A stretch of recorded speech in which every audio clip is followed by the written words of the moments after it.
দিনে একলা ঘরে থাকে না তো মন, কাছে যাবো কবে পাবো ওগো তোমার মন। বাংলা টেলিভিশনের জনপ্রিয় গানের রিয়ালিটি শোতে গান গাইলেন বেলাকোবার যমজ দুই ভাই। টিভির পর্দায় দুই ভাইকে দেখে আপ্লুত পরিবার এবং এলাকাবাসীরা। রাজগঞ্জ ব্লকের বেলাকোবার বাবুপাড়ার বাসিন্দা প্রসেনজিৎ দে ও রূপালী দে সরকারের দুই ছেলে সায়নজিৎ ও তুষানজিৎ জনপ্রিয় গানের রিয়ালিটি শোয়ের মেগা অডিশনের প্রথম রাউন্ডে গান গাওয়ার সুযোগ পেয়েছেন। টিভির পর্দায় দুই ভাইকে দেখে খুশি সকলেই। আজ তাদের বাড়িতে গিয়ে সংবর্ধনা দিলেন রাজগঞ্জ বিধায়ক খগেশ্বর রায়। সঙ্গে ছিলেন সমাজসেবী অরিন্দম ব্যানার্জি ও রণবীর মজুমদার। এদিন দুই ভাই সায়নজিৎ ও তুষানজিৎ জানায়, খুব ভালো লাগছে। কোচবিহারে প্রথম অডিশন দিয়েছিলাম, তারপর আরও 5 বার অডিশন দিয়ে আমরা টিভির প্রথম রাউন্ডে আসতে পেরেছি। খুব ভালো লাগছে। আমরা আশাবাদী আগামী রাউন্ডে যাওয়ার সুযোগ পাব। সকলের আশীর্বাদে এগিয়ে যেতে পারবো বলে আশা প্রকাশ করেন তারা। খুব ভালো লাগছে। ভেবেছিলাম নার্ভাসনেস হবে, একটু প্যানিক করবো, বাট সেরকম কিছুই হয়নি। জাজেসরা খুব সুইট ছিল। ইভেন আমরা আমাদের প্রথম গান এই মেঘলা দিনে একলাটা গেয়েছিলাম। তারপরে জাজেসরা মনে করেছেন একটু টেস্ট নেবে। তারপর আমরা কৈলাশ খেরজির সাইয়াটা গেয়েছি, আপনারা হয়তো দেখেছেন। তারপরে জাজেসদের সিদ্ধান্ত যে আমাদের হোল্ডে রাখা হয়েছে, আপনারা দেখেইছেন। তো কম্পিটিশন খুব বেশি ওখানকার। সো কম্পিটিশনটাকে মাথায় রেখে ভালো মতো আরও গাইতে হবে। আপনারা দেখবেন, পাশে থাকবেন এবং আশীর্বাদ করবেন। প্রথমবার গিয়েছিলাম, ভেবেছিলাম যে অনেক রকম মানে বাধা আসবে, বাট সেরকম কিছুই না। খুব ফ্রেন্ডলি সবাই, যারা পার্টিসিপেন্টস ছিল খুব ফ্রেন্ডলি, এবং চ্যানেলের থেকে সাপোর্ট খুব বেশি ছিল। মানে আমাদের কমপ্লিট টেক কেয়ার ওরা করেছেন। গানের দিক দিয়ে যারা গ্রুমার্স ছিল, মানে এভরি বিট ওরা ধরে ধরে আমাদেরকে শিখিয়েছেন। সো মানে মিউজিক দিক থেকে দেখতে গেলে প্রচণ্ড হেল্প আমরা পেয়েছি সারেগামাপার মঞ্চ থেকে, এবং অনেক কিছু শিখতে পেরেছি। আমরা মেন মোটো কম্পিটিশনটা মাথায় রেখে যাইনি, আমরা শিখতে গিয়েছিলাম। বিকজ ওখানকার মতো একটা বড় জায়গা যদি কিছু শিখতে পারি, দেন খুব ধন্য মনে করবো। সো খুব অনেক কিছু শিখতে পেরেছি, ওটা ভেবেই খুব ভালো লাগছে। তো স্যার এসেছেন আজকে, খুব ভালো লাগছে। অ্যান্ড ফ্লাওয়ার্স অ্যান্ড সুইটসও দিয়েছেন, তো অনেক থ্যাংক ইউ স্যার।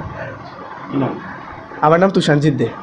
খুবই ভালো লাগছে, এতটাও এক্সপেক্ট করিনি। আমরা ফার্স্ট অডিশন দিয়েছিলাম কোচবিহারে 31 মার্চে। তো তখনও আমাদের কোনো এক্সপেকটেশন ছিল না যে আমরা এত দূর আসতে পারবো। তারপর আরও 5টা অডিশন দিয়ে তারপর ফাইনালি আমাদের টিভি রাউন্ডের ফার্স্ট লেভেলে আমরা অডিশন দিই। তো নার্ভাসনেস একদমই হয়নি, নিজের বেস্ট দিয়েছি। আপাতত হোল্ডিং জোনে আছি, দেখি পরবর্তীকালে কী হয়। ভালো মতো করতে হবে, এটাই হচ্ছে main motto. Mega audition, grand audition level 1। এদিন সংবর্ধনা প্রদানের পর খগেশ্বর রায় জানায়, আজকে যেখানে আমরা এসেছি নিশ্চয়ই আপনারা দেখেছেন, টিভিতে দেখেছেন, গতকাল রাত 8:30টায় জি বাংলা সারেগামা যে এটা অনুষ্ঠান হয়েছিল, সেখানে রাজগঞ্জ বিধানসভার অন্তর্গত আমাদের শিকারপুর অঞ্চলে তার বাবার নাম হচ্ছে প্রসেনজিৎ এবং তার মা হচ্ছে রূপালী দে, আমাদের পঞ্চায়েত সমিতির সভাপতি।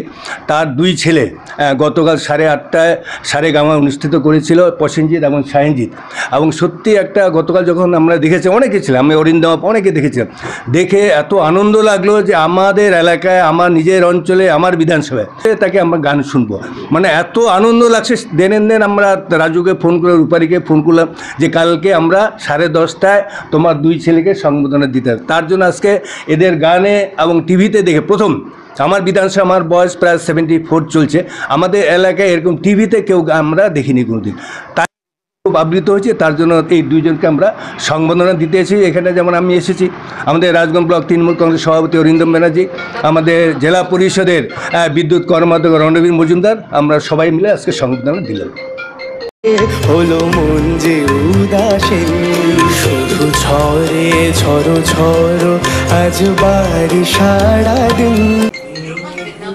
দিনে একলা ঘরে থাকে না তো মন, কাছে যাবো কবে পাবো ওগো তোমার মন। যুথি বনে ওই হাওয়া করে শুধু আসা যাওয়া, যুথি বনে ওই হাওয়া করে শুধু আসা যাওয়া। হায় হায় রে দিন যায় রে ভরে আধারে ভুবন, কাছে যাব কবে পাবো ওগো তোমার মন্ত্রণ। এই মেঘলা দিনে একলা ঘরে থাকে না তো মন, কাছে যাব কবে পাবো ওগো তোমার মন, কাছে যাব কবে পাবো ওগো তোমার মন, কাছে যাব কবে পাবো ওগো তোমার মন।